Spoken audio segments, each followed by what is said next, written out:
Welcome to the second, well, it's not the second half, really, it's the middle third of this semester's World Art class. And now we're going to talk about non-Western art for the next several weeks. And I think many of you have traveled. I know I've heard this from individual students over the last several weeks to parts of the world that we're going to be talking about.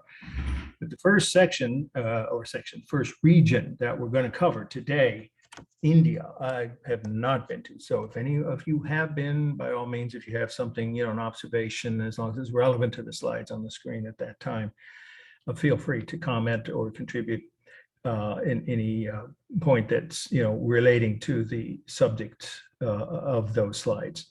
Before we get to that, just real quick, I'll go ahead and tell you that I think between covering the basis for a prospective reader who trained with, over the summer and was so enthusiastic and then flaked out and just suddenly, no warning, decided not to work on helping me grading papers. I had to make up a big gap.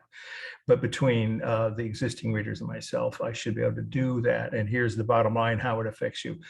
I should be able to get you grades all back to you just before 2 weeks. And I don't make that promise anymore. I used to 2 weeks from the day that an assignment, whether it's a paper, if it's turned in on time, is received, is when I try to get all the grades back for those who turn them in on time. And of course, if anyone turns in a late paper, then sometimes it takes longer than that to get the grade back. But the point is, with exams, it's either you were here or you weren't. And I've already received them. I just barely last night was able to then work through. I've graded a couple, but not very many yet. I was up till very late last night. And of course, today is one of those days where I don't have a break between now and my evening class. So I will take questions like I usually do, or always do, at the end of this class. But I'll just say, you should be, all of you who completed and submitted the midterm by, midnight, or, I looked them up this morning, and logged them in, should get your grades back by a week from Monday. That means 2 weeks after you submitted them. That shouldn't be a problem in this case. Okay, yes, sorry. So in any case, the test is only of what was in the past. We're not going backwards. There's, no more need to worry about the notes or studying any of the things we've already covered. So the second midterm will be not about things you've already studied. It will be different. And I'll explain that to you.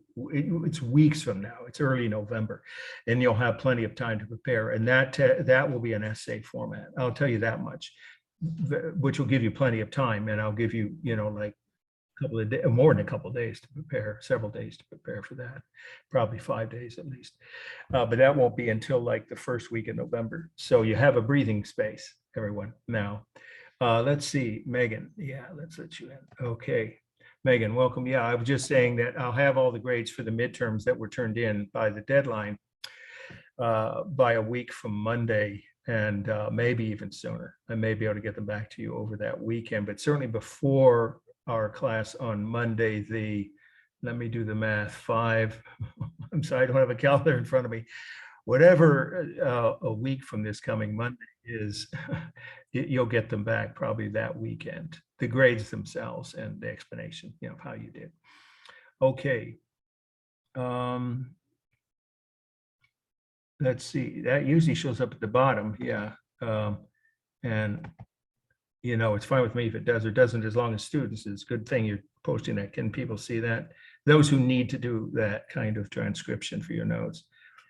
Because I'm going to go ahead and just close that, because it isn't part of the text of what the notes are. Of course, as usual, this is being recorded. It will be posted on YouTube before 8 p.m. I'm trying to do them by Thursday evening. That gives you guys, a little more recent turnaround. In case you joined the class earlier or had to leave early, you can catch what you missed, or if you had just missed the class entirely, it's all going to be on YouTube on my channel, which by now everyone knows how to search for that. Okay, let's start with today's topic. Is fascinating, and we have a lot more to cover in a shorter time than I would prefer, but we do have to cover 4 different continents in the next 4 weeks. It's a lot of art from after 1200.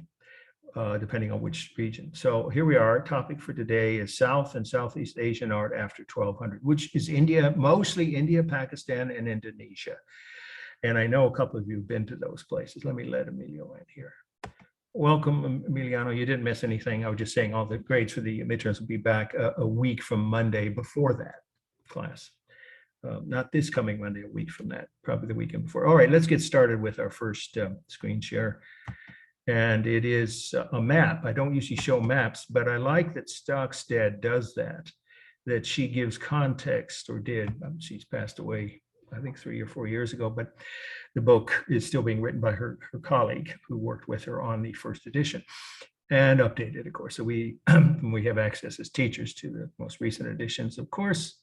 But I think all of the editions, whichever one you purchase for this class, should have this map in them on the chapter about art from South and Southeast Asia after 1200. Okay, so India is obviously a country now, which back in the time period we're covering was considered just, quote, it is a subcontinent, but all of these names, I think most of you know this if you've followed the news at all. I'm sure you've heard the Afghanistan, Pakistan, Nepal, Bhutan, and India, Bangladesh and India are all separate countries now.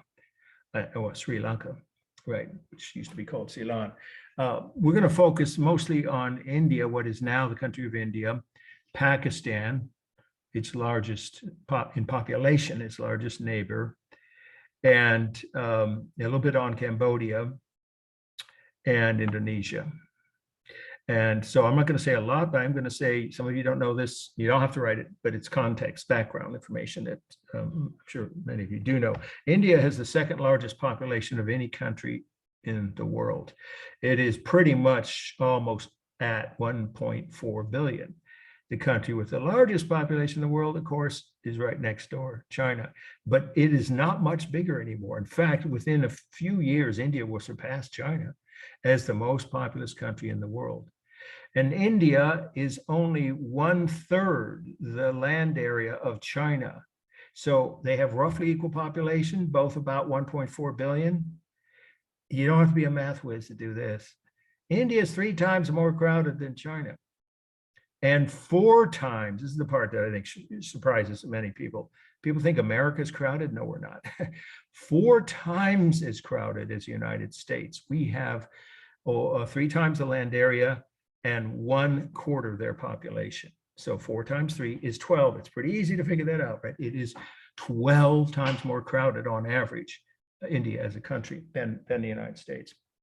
Okay, and it's also one of the 5 oldest, what's really important now, one of the 5 oldest urban civilizations in the world. The others are Egypt, Babylon, or the ancient Near East, some people, which includes Babylon as the main one, but there were other cultures too in the area we call, the Middle East. And of course, Central America, the Aztecs and the Mayans, and last but not least, is not in order here, is China. Actually, we're covering China next week.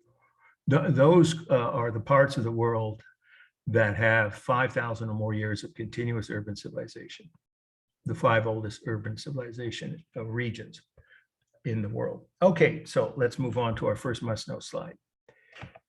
All right, this is a slide that I'm not cutting from the study list. I always give you guys a bit of a clue on that, or a hint of that it's important to take thorough notes, and also it won't be cut from the study list. So study it carefully before the last exam, which will be a final, but that's not, of course, coming up till December. Okay, here we go. It's the first one on today's list. Outer Gopura of Meenakshi Temple. I'll spell those words. Outer, everyone knows they'll spell. Outer Gopura is Gopura. Outer Gopura of Meenakshi. That's the name of the temple. Minakshi. Meenakshi. One word, temple. And then the location is India. We don't know, well, we do know the rough time frame, but it was over centuries. It was built over centuries. It's actually part of a complex. A temple implies a single building, right? This is not a single building. I think you can see by looking at this, we're the photographer, or we, the viewer, are standing in one building, looking at another structure that's across a courtyard. It's a complex, so I'll repeat that. But the date we give you is a range. If you want to write 1200s to 1600s, that's what that means. I think everybody knows, right? The 13th century is not the 1300s, the 1200s, right? To the 1600s. It took about 3 centuries now to build, or you could just round it off and say circa 1300 to 1700. So it was finished before the 18th century, and it stayed the same ever since. It's still functioning. So here we go. What is this site? It is a Hindu temple complex, and it's one of the best preserved, oldest, and tallest of all the Hindu temple complexes. So I'll say it again. It's one of the oldest, best preserved, and tallest of all Hindu temple complexes.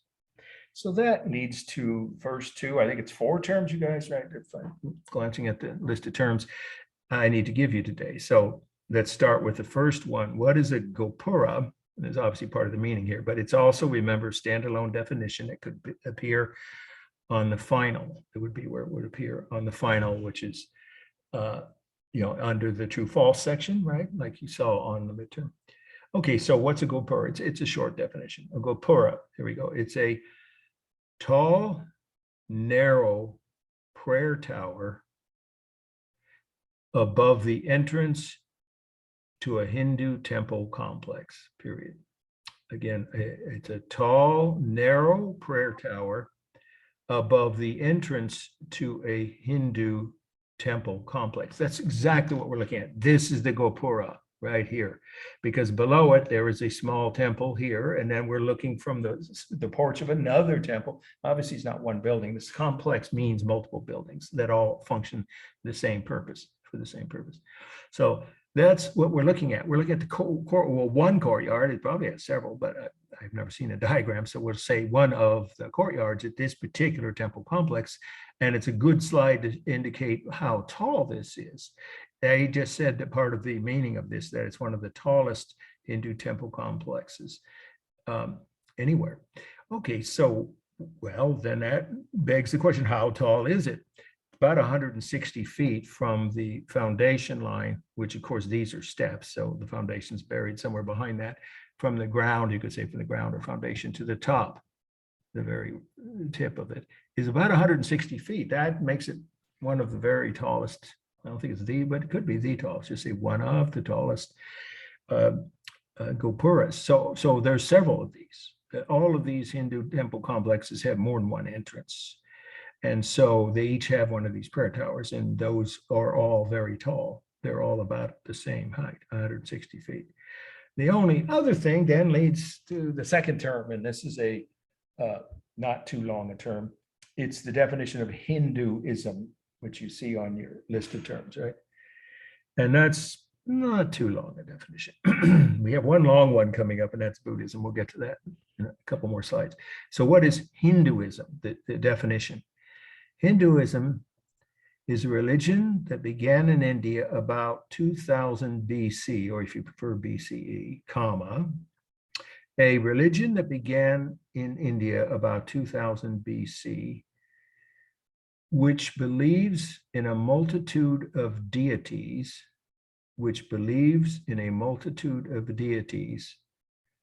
who can transform themselves from a spiritual form into a physical body form. I'll say it again, which believes, I'll read the whole thing in a minute, but the second half is which believes in a multitude of deities who can transform themselves from a spiritual form into a physical body form, period.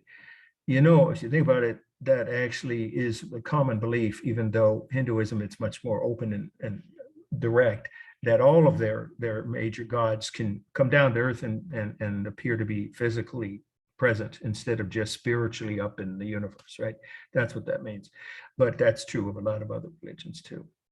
But Hinduism, that's the basic concept of what their gods are capable of. So you could be visited by any of their gods as in a physical form of flesh. Actually, if something happens and you have a reason for why a god needs to come down to tell you, or maybe correct your behavior or help you, if you prayed enough, and you might get a visit, an actual physical form of that same god, when normally they're up in just in the universe spiritually.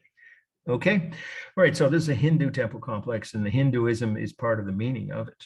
If it were on the essay part of the final part of your answer on the meaning would be to use that definition I just gave you of Hinduism. There isn't a lot more to say about this, just that it is still a functioning Hindu temple complex with worshipers coming here every day to worship for hundreds of years. Okay, let's do a formal analysis. Well, if we're just talking about the Gopura, that's all you have to analyze, remember, is the tower. It's completely symmetrical left to right, but obviously it widens out at the bottom and it ends here. That's the end of the tower part. And that, of course, makes it unbalanced or wider toward the bottom. The rhythm should be obvious, but if it isn't, you can't really see that much in this image, but these are hundreds, literally hundreds of statues of Hindu deities. You see about that definition I just gave you. They have a multitude of deities. I think someone said thousands. One of my former Hindu students, former students who was a Hindu, sorry, said, I think we have thousands of deities. But on this tower, just say there are hundreds of statues of Hindu deities, and they create rhythm, as do the windows, and then the finials. Finials is a term that you should probably use because you're going to hear it a lot the second half, right? The top of anything that's decorative. It's just decorative. Those spikes, some people would call them, but that's not the right word. Finial, F-I-N-I-A-L. It doesn't matter how you spell it.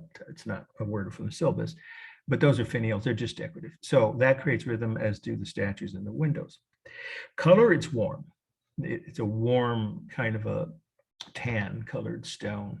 Reddish, you could say reddish or reddish tan. There's no cool colors here. And there's carved line on all the sculpture. That's probably obvious. So it really doesn't have painted line or even visual line, because the corners are not that sharp. They're made up of bodies of gods and goddesses. So the line's all carved on all the figures. Carved line. And then the modeling is just the shadows from the sun, in the windows and at the entrance here, or the opening, I should say. Because you enter there, you enter down below. So there's just natural modeling from the sunlight. I already mentioned. Is this made with clay? Pardon? Is this made with clay? Is that why it's such like a red color? Or? No, it's stone. It wouldn't have lasted this long if it was. Oh, okay. Yeah. Yeah, no, it's important. Yeah. So the texture, since you brought that up, though, we'll just do texture next, is simulated texture and real. The real texture is really not very visible because of all the figures on the tower, but on the base, that's part of this, you see. It starts here. The structure was added after the columns and all that was done first, right? The entryway. Then this tower or Gopura begins here, right? That you can see is the real rough texture of stone, but everything above it is simulated texture of these gods and goddesses. And that's all done with carved line, as I just said. Okay, is it stable dynamic? Well, I'd say it's almost entirely dynamic, except for at the entrance, the columns. It does have, I don't know, like 4 columns, and then the finials up here. They're pretty much straight, but the rest of it is, all those figures are, moving or in motion. So it's mostly dynamic. It's really, I would say, only 3 masses. The largest is the shaft. That's the only word for it. The middle part of a tower is the shaft. And the same thing with skyscrapers, by the way, which we're going to cover later on when we get to 20th century architecture. And so that's the largest mass, the middle section of shaft, then the base, and then the roof. It almost looks like a prayer scroll, and it probably is. That's what it's probably symbolizing. But in any case, that's the narrowest section, so that's the 3rd largest mass. And let's see, what are we missing here? Color, line, modeling. Oh yeah, proportion. Well, the Hindu gods appear, did you say in this view, or just, you don't even have to say that, but according to this slide and what I've read, never been to India, so if anyone wants to add something, fine. But the Hindu gods and goddesses are usually, when they come down to earth like they are in this set of sculptures, they're almost all normal adult human life size, but some of them can be larger. But I don't think you could tell in this slide. So you can just say all of the figures appear to have the same proportion and scale. So there does not appear to be any altered or abnormal proportions or scale. Okay, let's move on. Okay, and this is Katib Minar. And this one is, I'll spell it for you, 2 words. Qutb. I heard it pronounced occasionally. Again, as I said, I've not been to either India or Pakistan, but that's close enough. And for the spelling, you do want it right. It's on the syllabus, of course. Qutb, Qutb Minar, second word, Minar, India, 1236. This we know the year of. So this is unusual because what we have is in essence well, it is not in essence a Muslim, or the remnants, because I don't know if it's still functioning. I honestly don't know. So just say originally it was constructed as a mosque for Muslims, which at that time, we're talking about 1200, that's what, 800 years ago. Just say when it was built, keep it simple. Muslims were a very small minority on the edges of Indian subcontinent. And they had, you could say, migrated into the edge, you could say the edge or the borders of India. And they built mosques. And so here we have a minaret, okay, which is, of course, a round prayer tower. I think most people know what a minaret is, right? When you see one, but that's not a separate definition. I'm going to ask you on the exam, but it is a separate prayer tower that is the tallest always part of a mosque complex. The mosque is, of course, a Muslim house of worship. This would be the actual mosque itself, or temple, like where for Muslims to pray to Allah. By the way, the word Allah is the exact same meaning as God in English, or many other religions use different terms, Jehovah, whatever. They all mean the same thing, belief in a single God, which Muslims do. And that's something we have, people often forget, basic common beliefs in the 3 major world religions that have a monotheism. You don't have to write this, but for those who maybe never heard this or might have and forgot it, we're looking at the 3 largest religions. I'm sorry, not 3 largest, the 3 monotheistic religions, of course, are Christianity, Islam, and Judaism. Together, they make up just a little under 60% of the world's population. It's somewhere between 55 and 60%. So it's a majority of the world believe in a single God, and that includes Muslims. So this is a mosque which I think it is still functioning. I wouldn't imagine it's not. You see people look like they might be coming here even on a Friday. Their prayer day is Friday, but you don't have to know that fact. Just say that it was originally built as a mosque for a small Muslim minority that had moved into the borders or edges of India by the 1200s. And so someone would climb, the right word, I'll go ahead and give you that word, is imam. It's not on the syllabus, on the list of terms. I-M-A-M, you may have heard that word, is like a priest in a way, in a Christian or Catholic church, which would be a person who is calling to prayer the worshipers. And he would probably not go any higher than this level. But I take it back. There's a window right there. That's a lot of stairs to climb. There were no elevators. You had to be in good health in a hot climate like India to do that 5 times a day. I'm wondering if some of them just brought food up there and something cold to eat or to drink, and just stayed up there. You certainly would have to be in good physical condition, but that's the way they called people to prayer. A minaret is a tall, narrow, round prayer tower, and there it is, and that's about 140 feet tall, this minaret.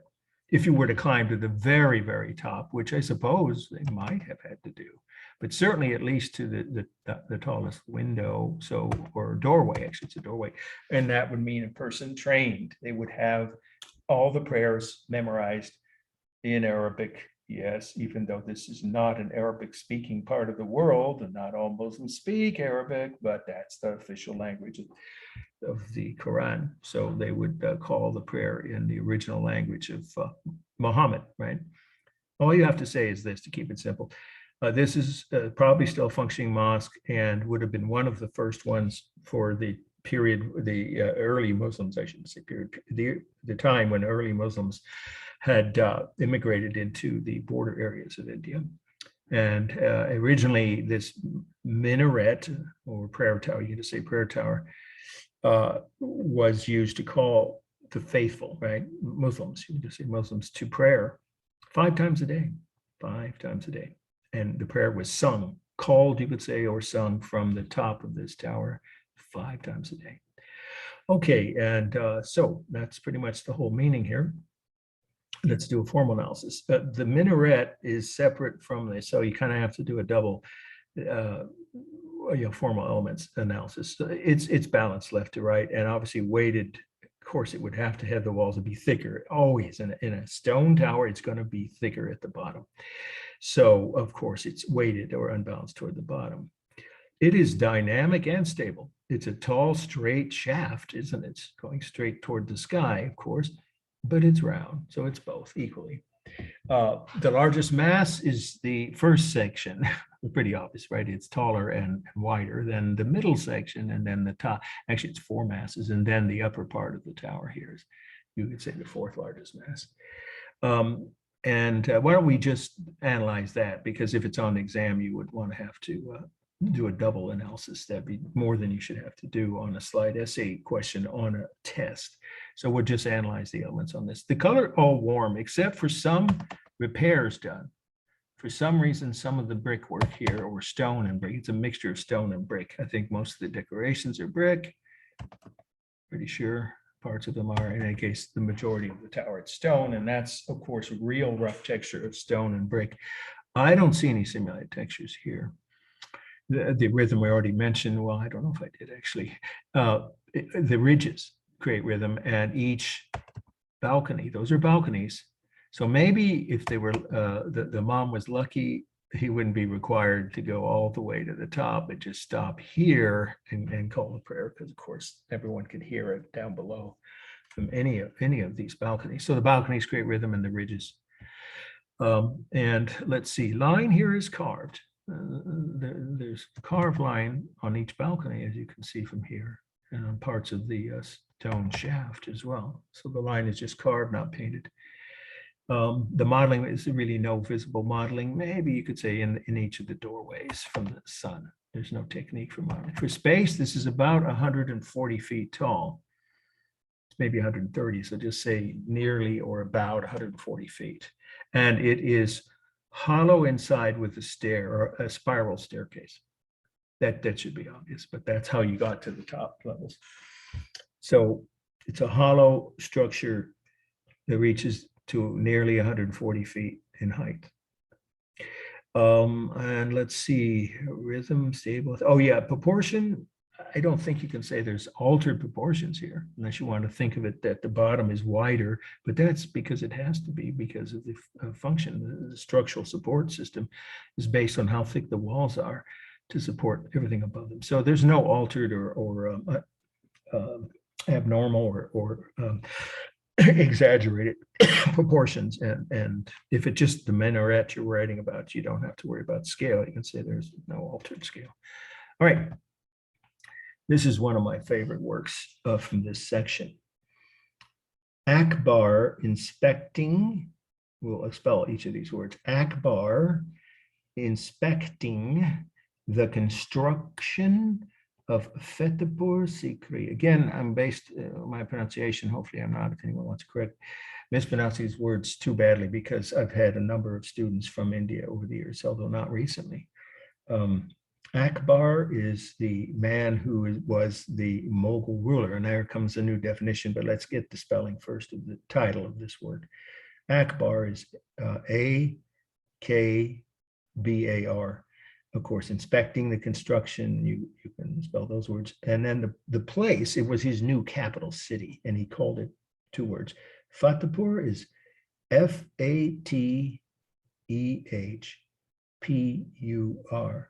And then Sikri is S-I-K-R-I. Fatehpur Sikri, India again. 1590. Now we're in a different era of Indian history. It's the Mughal period, and that's on your list of terms, of course. And that's an interesting word, because before I give you the correct definition for the exam or for these slides, I'm going to mention that you probably heard that word used a lot, very loosely, for describing any rich person who has what they think is control over what? The film industry, media moguls would include William Randolph Hearst 100 years ago, right? The guy that built Hearst Castle and was one of the first billionaires in America. Or more recently, the rather unfortunate example of getting its name now, that was the first guy in the Me Too movement almost to get sent to prison, the film mogul. That word is used, in other words, today in a different way. So don't confuse the modern definition of mogul.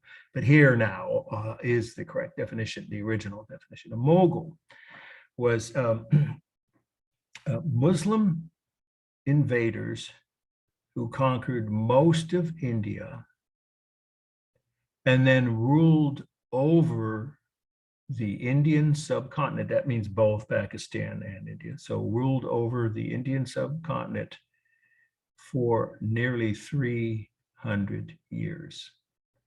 You don't have to know the years, I'll tell you in a minute, but I'll repeat that definition. But you should know that's a long time. They left a major imprint, and one of which you're going to see today is the Taj Mahal, our last slide. I'll say it again. Moguls were Muslim invaders who conquered most of India and then ruled over the Indian subcontinent for nearly 3 centuries, from the 14 to the 1700s. I think some of you know who replaced them as invaders, rulers, colonialists, and that would be the British. The British came in the 1700s and ruled, as you may know, for about 200 years until Gandhi got rid of them, kicked them out.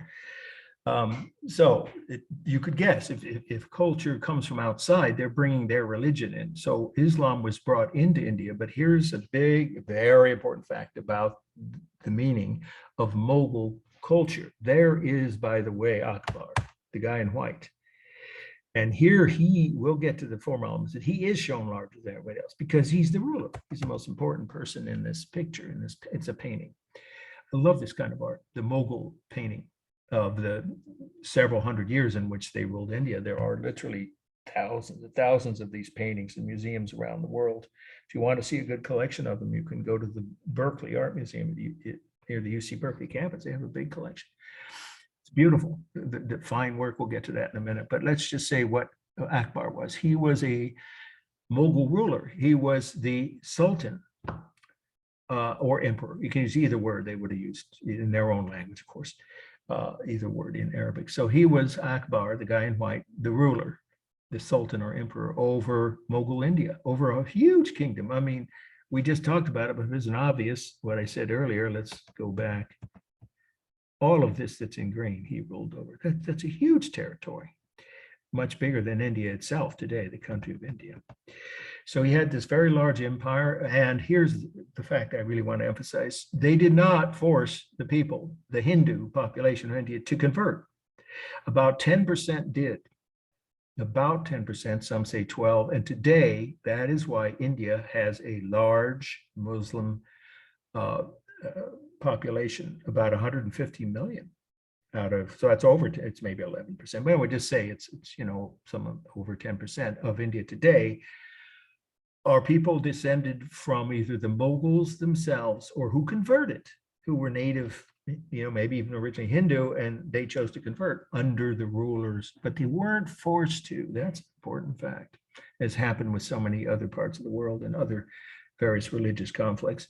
So they were allowed to keep their religion under the Mughals if they wanted to stay Hindu. Ergo, India is nearly, not quite, but nearly 90% Hindu and a little over 10% Muslim because of this period of history and the policy of tolerance. Religious tolerance is the right phrase to use, of the Mughal rulers.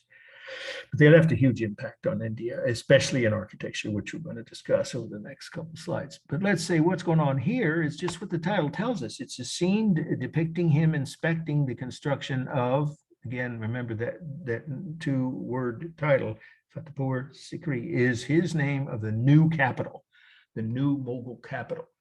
So obviously that isn't New Delhi, right? That came along later. The Muslims did actually eventually make New Delhi their capital, and then the Brits did too when they took over. But this is before that. So here he is making a brand new capital city. It's a major undertaking. And it was the best craftsmen and workers in all of India or the Indian subcontinent in his kingdom were hired to come live and work on the site. That's what's happening. And then sometimes their wives came to feed them.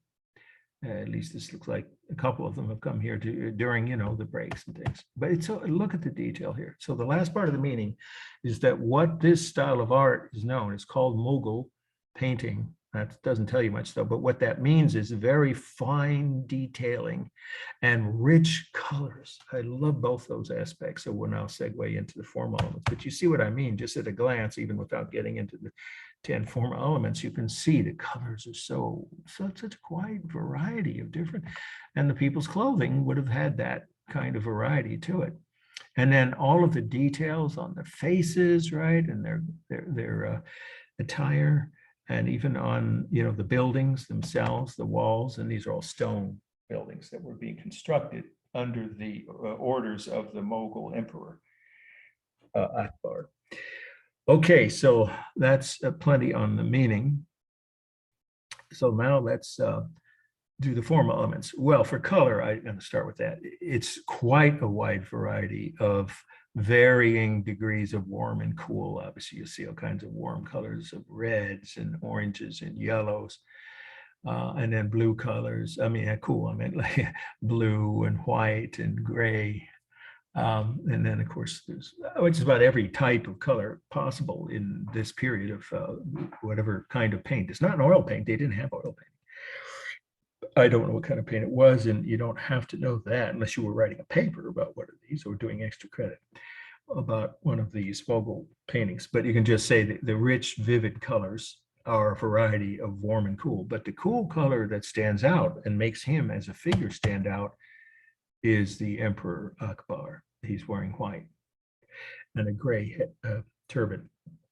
Now let's go ahead and jump to what is the last on your list of 10 elements that most everyone remembers is from the requirements for your papers, which would be proportion and scale. Well, here you've got scale is altered. No question, he is shown as the largest figure, like a foot or two taller than everybody else. So that means it's altered deliberately. His scale compared to the other figures is deliberately larger than life or larger than normal because he's the most important figure. That's why they did that. So that's how you'd write about this if this is on the exam.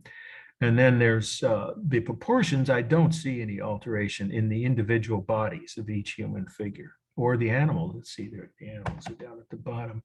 Yeah, these animals have normal proportions within them. So no altered proportions here. Okay, simulated textures, excellent.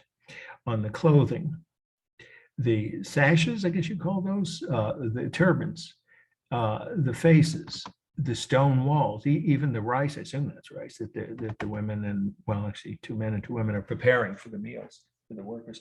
All the simulated textures really well done, and that's all done with, of course, drawn line. There's no carved line or visual lines here. It's all drawn line, and it's all thin. I don't see any bold line. That's another basic element or technique, I should say, of all Hindu. I said Hindu. I apologize. Mughal, or can just say Muslim, but Mughal is the right word. M-O-G-U-L. Remember, all the Mughal painting.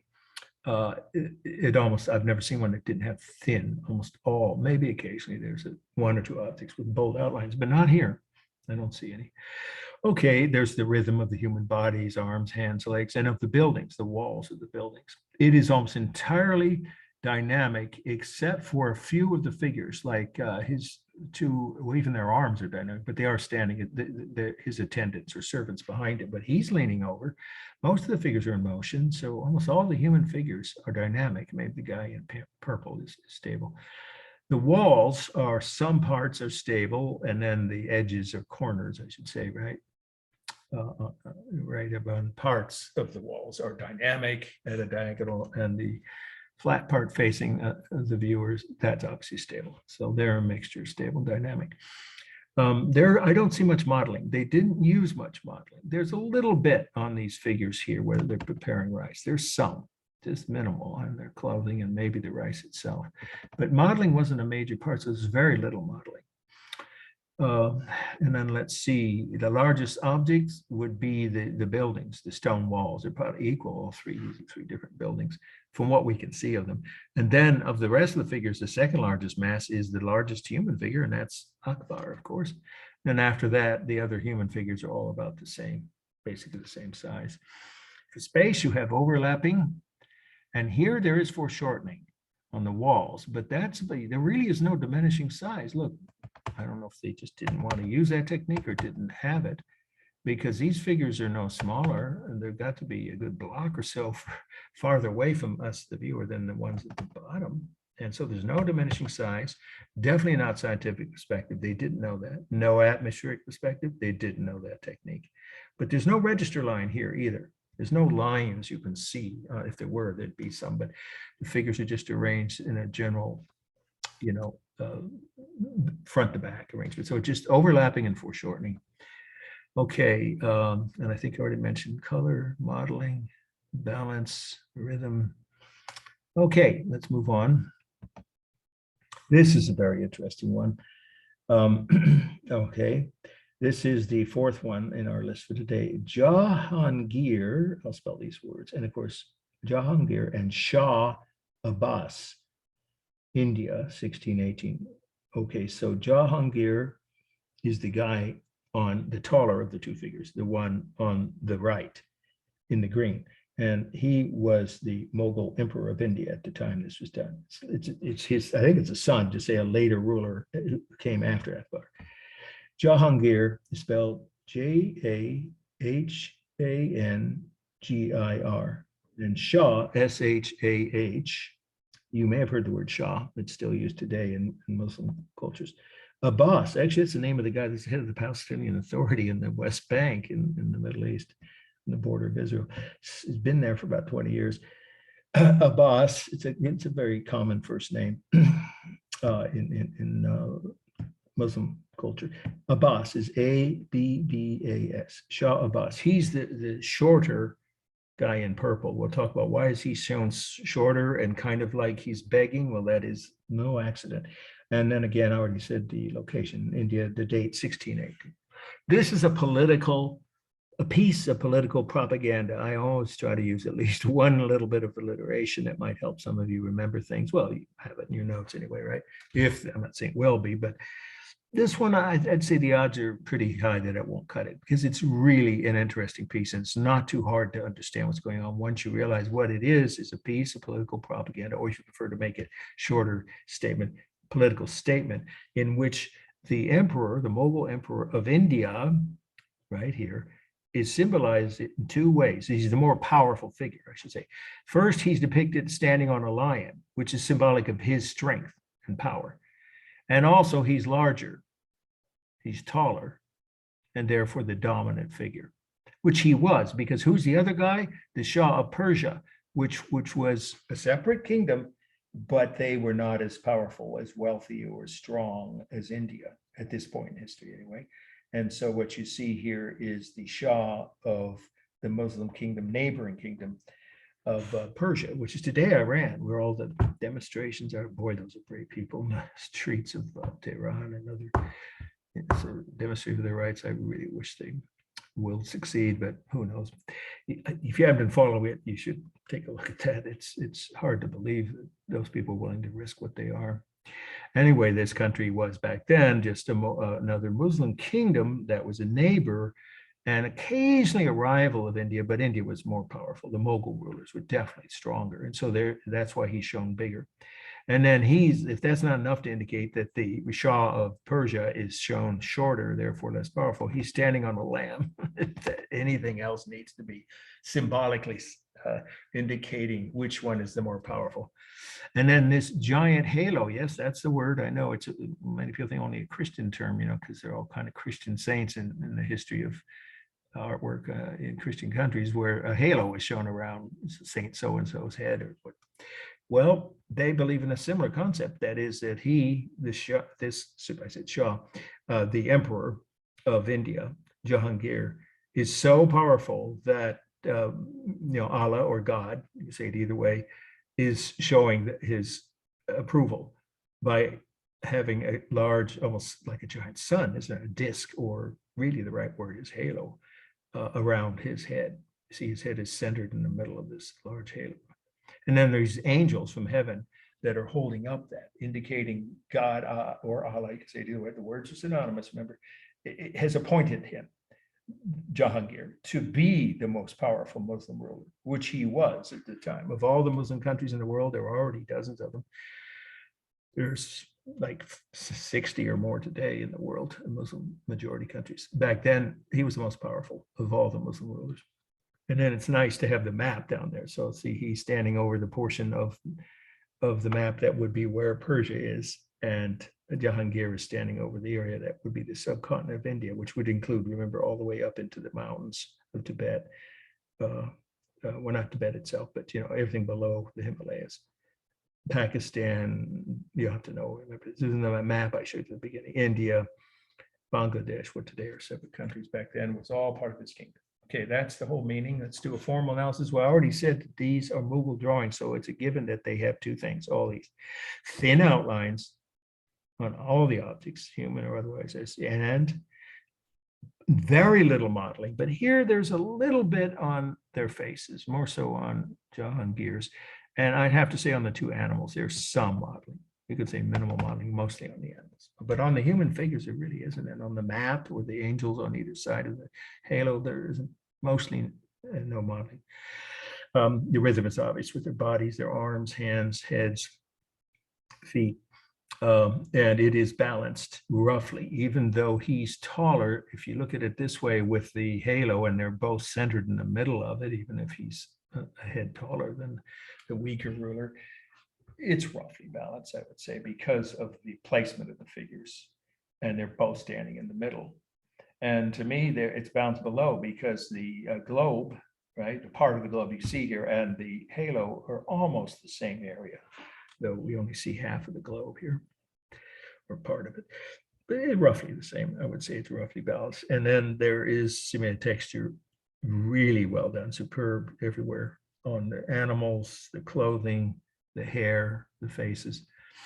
And it is mostly, it's both. They just say both stable and dynamic. I mean, they are standing upright, but both of their upper bodies are leaning towards each other. Again, with his arm, it's at a slight diagonal. But the two animals below they're standing on, those are stable. And then once again, the halo and the globe are dynamic. So if you want to say it's more dynamic with several stable details like the two animals and their lower bodies, that would be accurate. The largest mass, it's a close call, but I guess you could say the halo, then the globe, and then Jahangir. But if you don't count the background, then it's pretty obvious. First, largest of the figures in this is first the Mughal emperor Jahangir, then the Shah, then the lion, and then the lamb. For techniques for spacers, foreshortening and overlapping, that's the only two techniques they use. No scientific perspective or atmospheric perspective. Rhythm, let's see, I think I covered that, right? Proportion. Yeah, this is important. He is shown probably larger than he really was. It's likely that there is a distorted or exaggerated proportion on the body of the Mughal Emperor Jahangir, because they want him to look more important. His body is larger than it probably was. And the same, well, actually, with the lions are about that much bigger, aren't they? About twice the size. So I'd say that's the only altered, scale. I said proportion, I apologize. The proportions of the arms and hands and legs and both the two human figures and the animals are accurate. So there's no altered proportion within each figure, but the scale between these two, not the animals, but the human figures, the two rulers, it does look slightly altered in that it's somewhat exaggerated or larger than normal on Jahangir. Okay, I think I cut this. Let me see, did I? If not, I'm going to cut it now. See, yeah, let's keep going. Now we have a whole nother topic. How are we doing? We're doing pretty well on time. Okay, I'm going to go past this because we're going to go back to the Taj Mahal. All right. This is seated Buddha.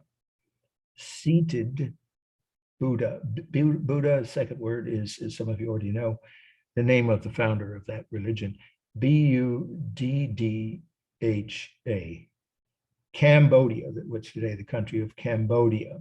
Again, you have your syllabus, but I'll spell it Cambodia. And this is, we don't know the exact year. You can always ignore the little C's, but we do that for accuracy because you don't have the exact year. Around 1200, this was carved. So let's say who Buddha was. If you don't already know this, you definitely want to raise a major part of the meaning on, and I will tell you that there's a very strong possibility that this slide could be on the exam. I probably won't cut it. Okay, so what we see here is an imagined, or you could say an artist rendering, you know, or what they thought, you could say it that way, Buddha might have looked like. He'd been dead for a long time. So this was carved many centuries after Buddha died, and it shows him as if he was in the seated lotus, just like the flower. I know you know how to spell lotus, right? Lotus position. Many of you have heard that term, I'm sure, and maybe have done this for meditation and exercise purposes. A lot of yoga classes do that. So I'll say it again. He's in the seated or lotus position where he's meditating. Contemplating is probably not the right word. That's more of a Western term. So I would say meditating, right? About some important question or the meaning of, you know, something really deep. You can just say it that way, like the meaning of life or the purpose of life, which Buddha did a lot of course. And now we have to give you, I think it's the last definition for today. Yeah. What is Buddhism? Well, there's more to the meaning of this, but let's stop and do that. It's that this is a long definition. There's not really any way to shorten it, but I'll say it slowly and repeat it as I always do. And it's a very strong possibility it will appear on the true false section, or if this slide is on the essay part of the final, not the final, not the essay exam, the second midterm, but on the final, then you would need to know this definition. So I'll say it slowly and repeat it. Buddhism was a religion that began in India about 500 BC or BCE. Again, a religion that began in India about 500 BC or BCE, which taught that there was an eightfold path to enlightenment. That's only part of it. The middle part of that is which taught, you know, this religion, which taught that there is an eightfold path to enlightenment. That's of course with capital E-N, right? Enlightenment, comma, that included, here we go. Here, I'm only going to give you some of them, not all 8. So you might be asked to, you know, a true false question about whether all of these are part of what Buddhists believe, which is there's 8 ways you can become enlightened. It's an eightfold path to enlightenment, which, comma, includes right action, right livelihood, right attitude, and right thinking. There are others, but I'm only giving you the most important ones. So doing the right thing in each area of your life. I'll say it again, which includes right attitude, right thinking, right livelihood, and right action, period. Now, does anybody need me to repeat that? Because it's I know more unusual than most of these definitions because it's kind of philosophical, isn't it?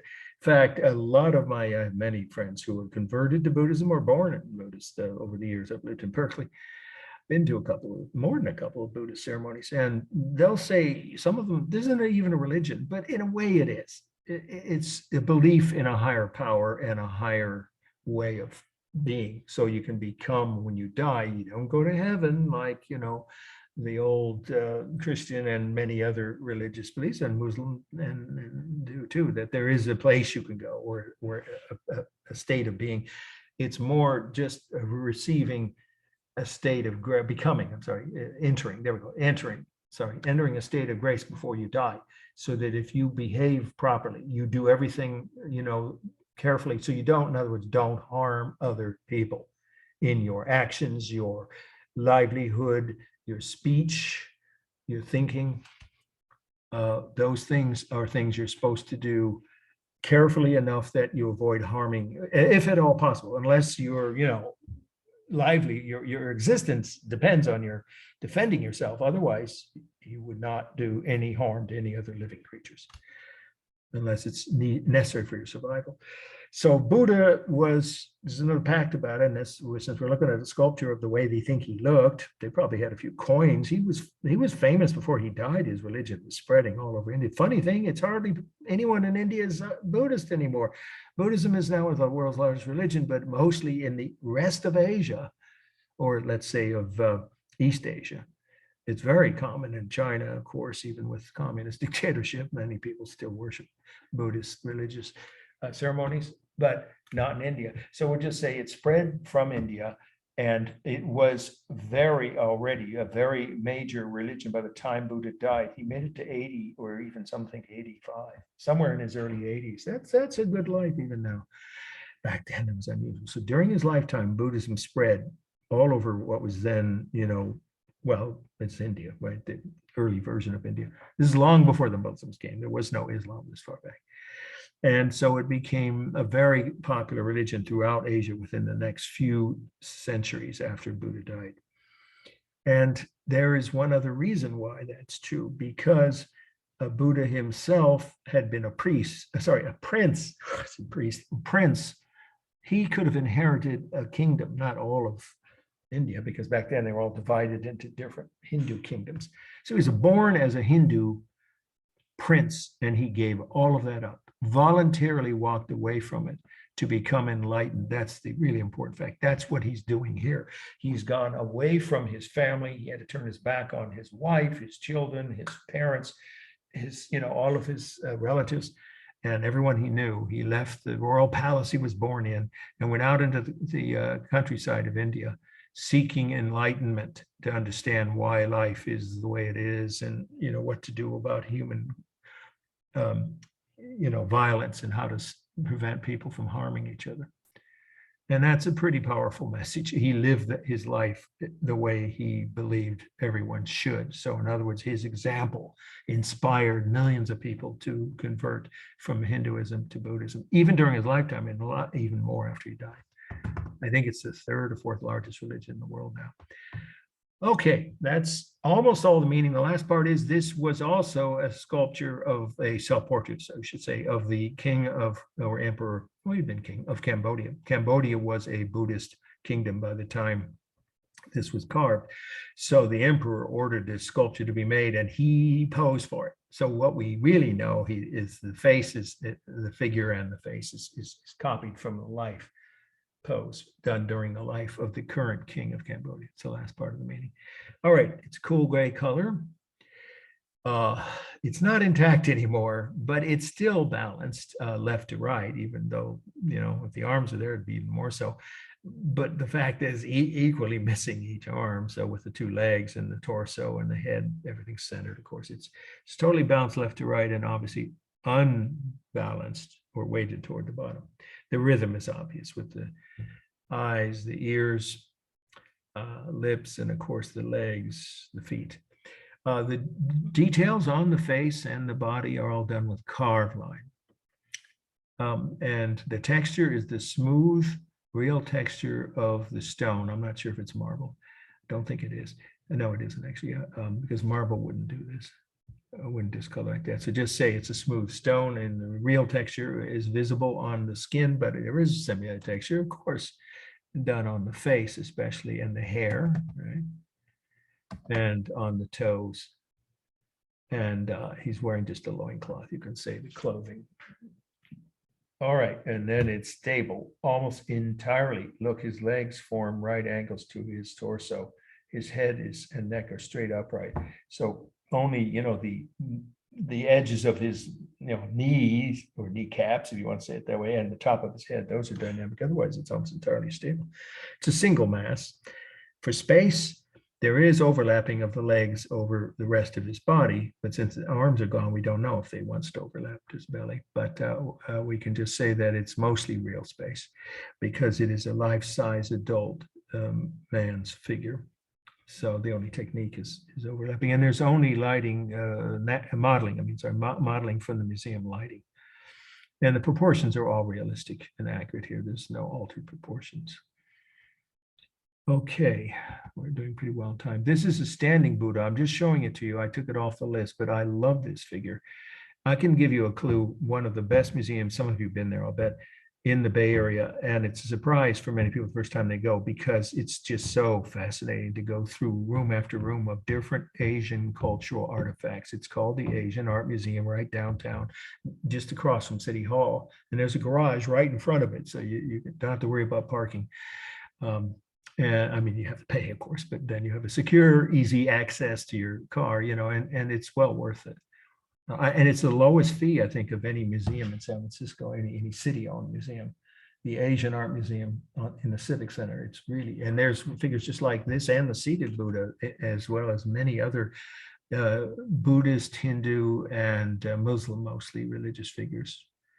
Because, of course, we're talking about historical artifacts from Asia. So this is another version of how Buddha was portrayed long after he died. I think this one is from around something 1300. He's standing here and walking towards people who are praying or meditating, and he's joining them. Okay, this is the next must-know, which is Shwedagon Stupa, and that's SHWEDAGON,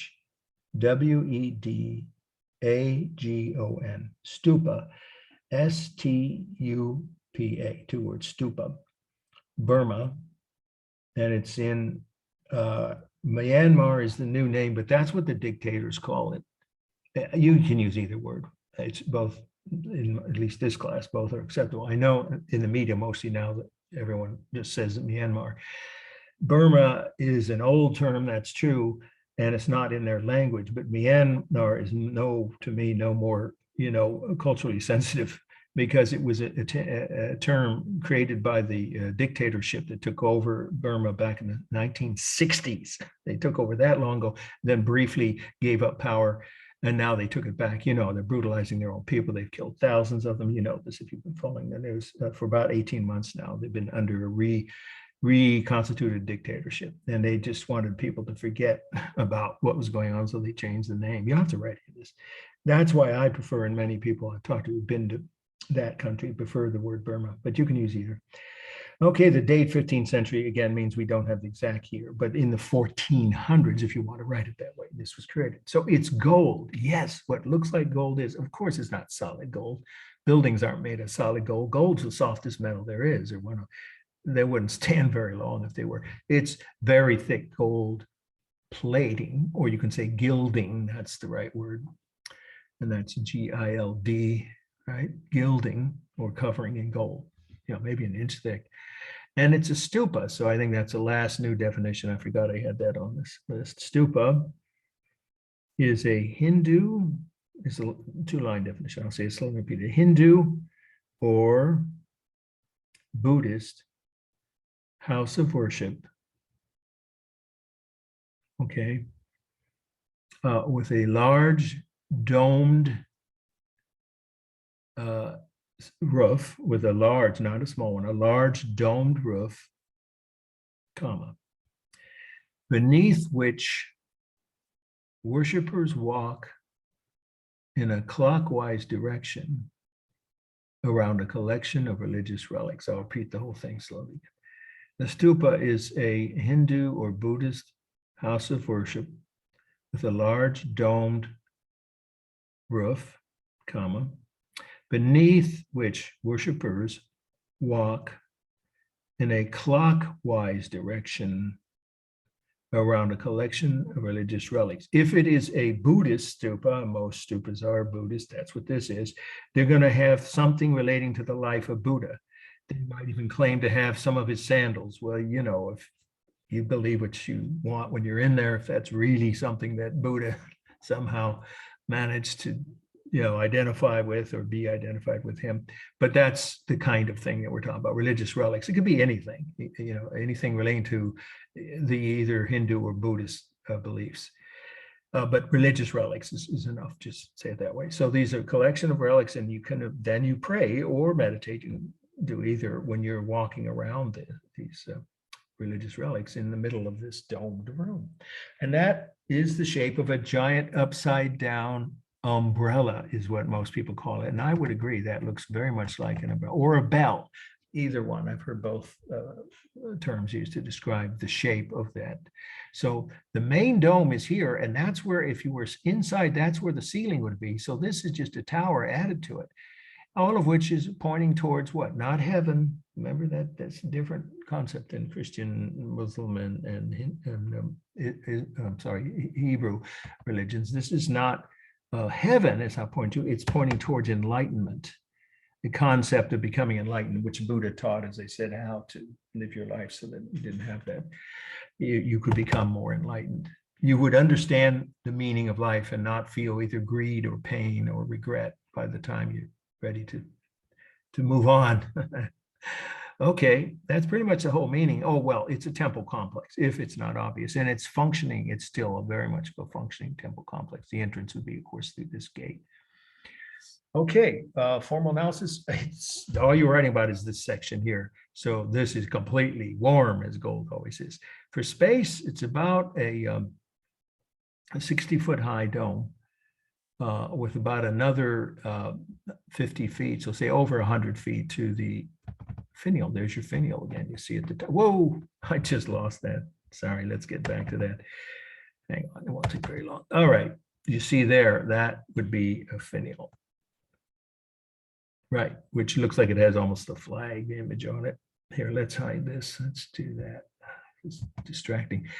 All right, so it has a tower of about 50 feet above a 60-foot high dome. That's how you write about the space. It's all real. It's completely symmetrical left to right, and obviously very heavily unbalanced toward the bottom. The rhythm is the ridges in it and the decorative detailing on the tower. Right, there's a lot of rhythm. It is stable on the corners, but mostly dynamic because of the dome itself. The room inside is completely dynamic, round and curved, ceiling, of course, above. And the entire tower, there's nothing stable about that. And the lines here are all carved line. Well, you could say there's visual line, yeah, at the edges. Yes, that's true. There is here, where the sun creates the modeling. Okay, good. I just want to make sure. It says it's screen sharing, yeah, because if anyone couldn't see it, they should just holler. All right, let's see. Let's wrap this up because we have just enough time for our last slide. I'm going to cut one of them, the second to the last, the Qudus Minaret Mosque. We're going to cut that. Just cross it out, okay? But we are going to do the Taj Mahal. And we'll end about 4:20, which technically is when we're supposed to end anyway. I've been ending slightly earlier, but okay, let's wrap this up. Let's see. Modeling is just the shadows from the sun. Oh, mass. Well, if you want to break it down, you could say the base, then the dome, and then the tower, if you want to break it into three parts, okay? And there's no, well, you could say there's distorted proportion because this giant umbrella is obviously bigger than a real umbrella, no matter how big. No actual physical umbrella that any human could create would be that big. If you want to say it's an exaggerated or enlarged proportion for the tower, symbolic of a giant umbrella, you could say that. Otherwise, there isn't really any, on most buildings, no altered proportion or scale. And it's just one structure, so there's no comparative scales here. I think we covered all of that. Okay, we're going back. I cut that. I cut this slide. Did everybody get that? If you didn't already, cross off the second to the last. Qudus, K-U-D-U-S, Minaret Mosque. It's not going to be on the test, but this one could be. Very important slide. Very high probability, so you do want to take good notes. I think you all have heard some of the history of it, but we'll give you just the highlights. Taj, 2 words, Mahal, T-A-J, then capital M-A-H-A-L. Location is Agra, A-G-R-A, India. 1648. There are several Taj Mahals in India, so you do want to say Agra, India. If you just wrote India, you get no credit for that part of your answer if it's on the slide idea or slide essay part of the final. High probability of being on the final. I'll tell you that. So what is it? It's a three-purpose or triple purpose, however you want to write that, multi-purpose, three functioning building. Has three functions. First, it's a functioning mosque. It always has been, built by the Mughal emperor Shah. These emperors, by the time this was built, 1600s, called themselves Shah. Already spelled that word for you with one of the early slides. Shah. His name was, you don't have to know the exact spelling, but you probably should write it in your notes correctly. Jahan had it built as a functioning mosque. Jahan is Jehan. So what happened? This was built after his wife died in childbirth, giving birth to their 13th child. So she was only 32. Even back then, that was quite young. And he never got over her death. So it is also the other two purposes, besides being a functioning mosque, it has been for what, almost 400 years. The other two functions are a mausoleum with her remains and a monument to his undying. The third purpose was he built it as a monument to his undying love for his deceased wife. Now that's what makes people think of it as romantic. Another fact about it, this is not a minor point, it is almost always listed by surveys around the world as one of the most beautiful structures, human or man-made structures on Earth. I can see why, though I've never been here. Has anybody here been to the Taj Mahal? Anybody? Yeah, I have friends who haven't brought back slides and just were totally enraptured when they were there. And I've seen documentaries about it, how the color looks different when the sun hits it in the morning or at sunset, but the real color is what we're looking at. This is the actual color. We'll get to that in a minute. To finish up about the meaning is that this has three things that mark it as classic mosque architecture. The minarets, remember, tall, narrow, round prayer towers. Now in this view, you can only see two, but there was two at the back end too. So there are four minarets marking it as a royal mosque. Most mosques only have one minaret, right? But this one has four because it was built by and for the emperor or Shah. So minarets, that is a classic feature of all mosques, or almost all mosques, unless they were lost in an earthquake. And then pointed arches. Muslims invented pointed arches. Some people think the French Gothic architects, we're going to talk about them at the end of, no, we're not going to that. What am I saying? If you've been to France, where you've seen pictures like Notre Dame that burned, thank God, not totally destroyed in that fire about 3 years ago, wasn't it? Survived barely. That has pointed arches, but they borrowed, the European Gothic churches borrowed pointed arches. So it's part of the meaning of this from the architects of the Muslim world. Not just the Mughals in India, but almost all Muslim architects used pointed arches centuries before the Europeans. And then the final thing that marks it as classically, architecturally, right, a classical feature of all Muslim mosques is no living creatures and only geometric patterns and Muslim prayers across the facade. Those are Muslim prayers in Arabic. All mosques have that above the entrance. And then there's just vines, vine patterns. You don't see a living creature anywhere or divine. You don't see Allah, you don't see any, they don't have saints, but they do have holy figures in their religion, similar to saints. You don't see those. That's against their belief. It's not appropriate to have an image of any living creature or divine creature. Only plant and geometric patterns for decoration, and always Muslim prayers above the entrance. The final point about the meaning, then we'll do a formal analysis and wrap it up here. I'll stick around for questions.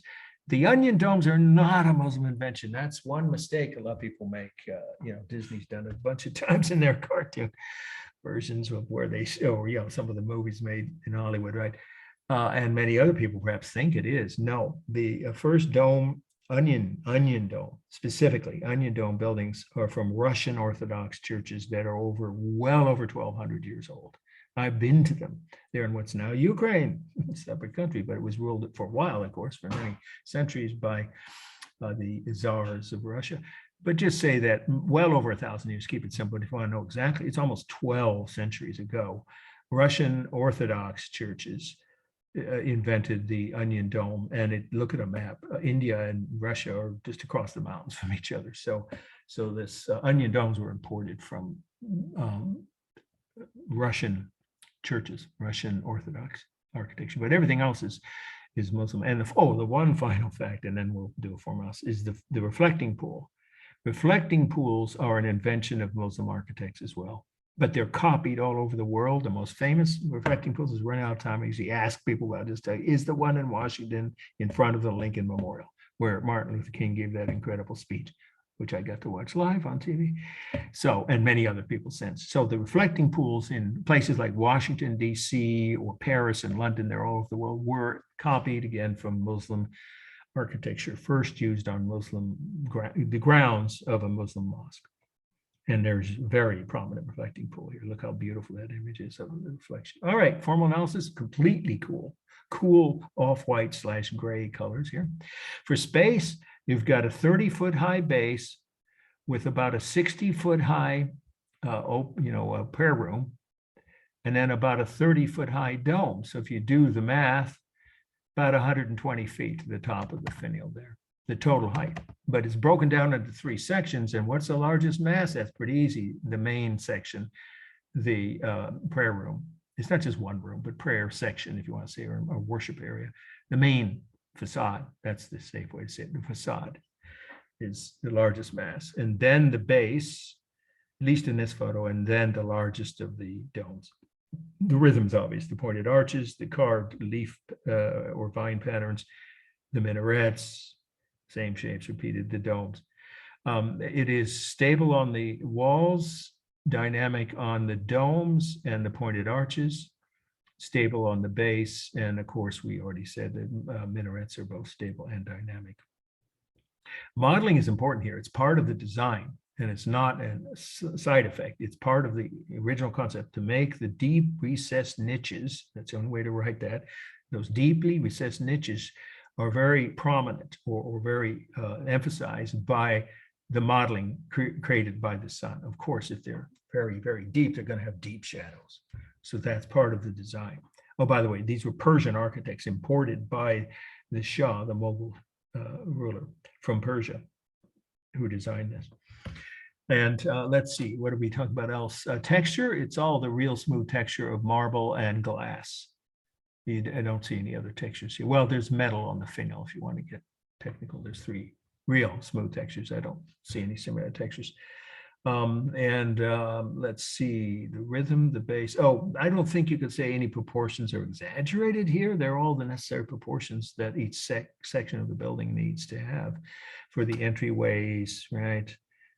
These balconies so people can walk out on the balcony if they want to look down at the pool. For the prayer towers, that's what these are, of course. I don't think you can say there's any altered or distorted proportion or scale here. And the line, I think I already said, is mostly carved line, but there is visual line around the arches. Okay, we're just about ending where I was intending to, so we'll stop the share and I'll stick around for any questions. And if you may, I hope you found that interesting. It's on my bucket list, is to get at least to that part of India where the Taj Mahal is. You know that there was another one, you'll have to write this, but you might find this interesting if you don't already know this.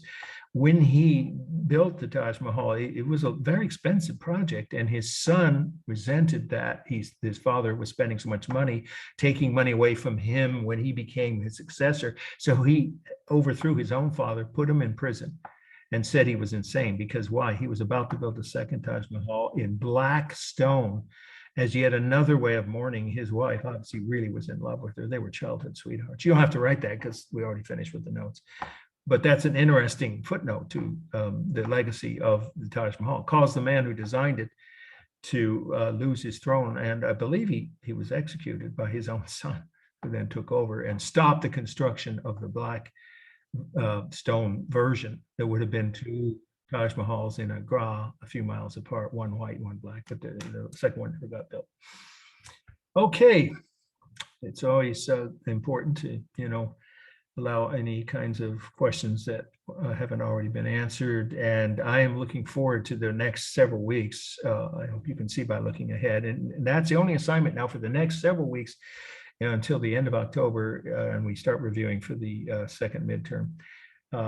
So for about the next month, it's just doing the reading, which is in Stockstead, because you've already finished reading the chapters, all the chapters in Sarah Gill's book. So just the chapters relating to each of these subjects. Next class, we're going to see China, and probably we'll do Japanese art after 1300 on Wednesday. And then you'll get your exam grades back over that weekend, the next weekend after this. And then the week after that, as you can see, we're going to go on to Central American, and then we're going to do Pacific Island and African art. And I've at least been to a few parts of the world where those kinds of cultures are dominant, and can comment a little. But anyone who wants to comment during any of these lectures about not just this section on the next few weeks of world art, but between now and the end of class, as always, I encourage you to. That's why I say mute, but allow you each to unmute. All right, I think we've covered quite a bit. We got through all the slides with just one cut, which I usually do anyway. So that everybody got that. In case you rejoined or dropped, you'll hear this when you watch this video after 8 p.m., if not sooner, on Friday. I cut the second to last slide. It's not going to be on the study list. Kunduz Minaret Mosque. Okay, anybody else have any questions about anything? Yeah, because I have another class to prepare for, but this is my, I used to say unofficial, but no, it is actually my official office hours for. And of course, I can consult with people, usually by email. But if it's really urgent, you leave me a voicemail, I can. By the way, thank you so much, and I'm not going to say anything more about it. But Tanya, for that nice message you left me. When I'm talking about 2 messages, the voicemail, I appreciate it, and no problem whatsoever. So thank you, though. I thought that was nice. But anyway, so any questions now? All right, so we'll see each other on Monday. Have a good weekend. Let's hope it doesn't get too much hotter. I think it's now cool enough that we don't have to. You notice I didn't have to do this. I may next week. Okay, you guys, take care. All right, have a good weekend. See you soon. Bye.